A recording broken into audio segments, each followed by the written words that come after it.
В этом году кыргызстанские блюстители правопорядка отличились в кавычках несколько раз. Результатом конфликта отдыхавших в одном из столичных развлекательных заведений 12 сентября правоохранителей стало пулевое ранение одного из них в ногу. Когда другие доводы были исчерпаны, милиционер просто воспользовался табельным оружием.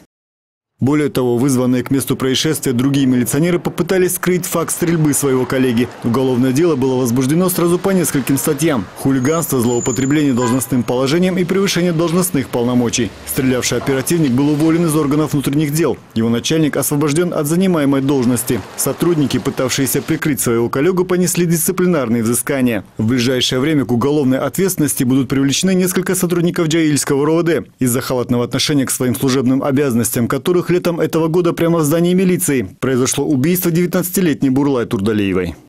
Большой резонанс летом этого года вызвало появившееся в соцсетях видео с заснувшими в машине посреди оживленной улицы милиционерами. На других опубликованных кадрах страж порядка в форме спит прямо на земле. Как сообщает в МВД, по мере сил в ведомстве стараются избавляться от сотрудников, непрофессионально относящихся к своим служебным обязанностям. С начала этого года было уволено 138 человек, из них 14 руководителей разного ранга. Еще 204 были отстранены от занимаемых должностей.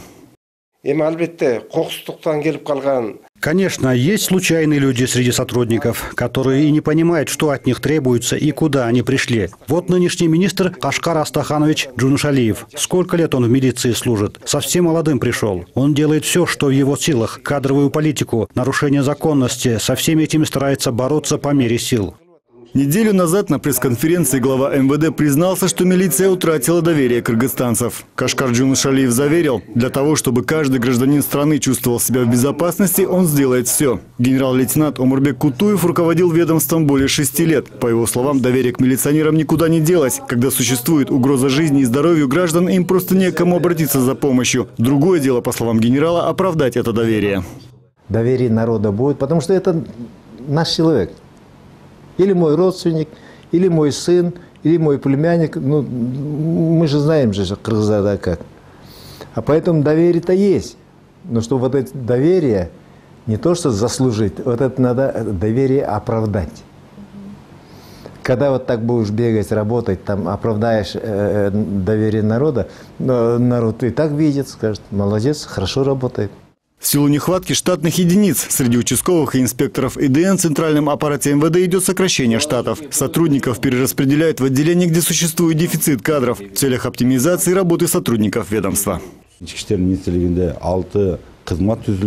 В процессе реформирования в нашем министерстве было создано 6 служб. Книгу учета преступлений передали Генеральной прокуратуре. У нас была создана служба по борьбе с наркотиками. Сейчас мы стараемся поддержать наших сотрудников социально. С 2014 года мы выдали милиционерам 595 квартир. 516 квартир сейчас находятся в процессе строительства. Если Джогорку Кенеш поддержит, с 2020 года мы хотим поднять зарплаты нашим сотрудникам на 40%. Между тем, в ведомстве есть и сотрудники, которые образцово выполняют свои служебные обязанности. В начале этого месяца сотрудник автоинспекции спас группу школьников, переходивших дорогу. Милиционер с риском для собственной жизни остановил ехавший на большой скорости фургон. Сила удара была такова, что его отбросило на 10 метров. К счастью, у смелого служителя правопорядка не было ни одного перелома. С обретением независимости, исполняя свой служебный долг, в борьбе с преступностью погибло более 270 милиционеров. Болтисай Багыт Кушалиев, НТС.